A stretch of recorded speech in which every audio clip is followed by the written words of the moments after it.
কারণ পুজো, কারণ উৎসব, কারণ বর্তমান শাসক দল শিখিয়েছে আমাদের যে ধর্ম যার যার উৎসব সবার, কিন্তু শুধু তো উৎসব নয়, যদি উৎসবই হয় তাহলে সেই উৎসবে বারবার আক্রমণ আসে কেন? আজ দেখছিলাম দিনভর সোশ্যাল মিডিয়ায় সবাই সরগরম হয়েছিলেন যে মহালয়া শুভ বলবো না অশুভ বলবো। আরে প্রত্যেক মুহূর্তে পুজোকে কেন্দ্র করে যে অসুরের অসুরের তাণ্ডব চলছে তা নিয়ে আমরা আলোচনা করি না, সেটা শুভ না অশুভ, নিঃসন্দেহে অশুভ, সেই নিয়ে আমাদের আলোচনা কোথায়?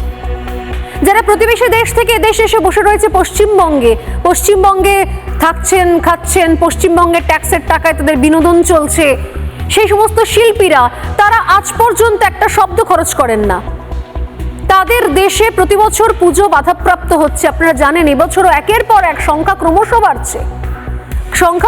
বাড়ছে। তারা চুপ করে রয়েছেন, নাকি তারা অপেক্ষা করছেন যে কবে পশ্চিমবঙ্গটা পশ্চিম বাংলাদেশ হয়ে যাবে, তখন তারা একই রকম ভাবে বহাল তবিয়াতে থাকবেন? আমি জানি না।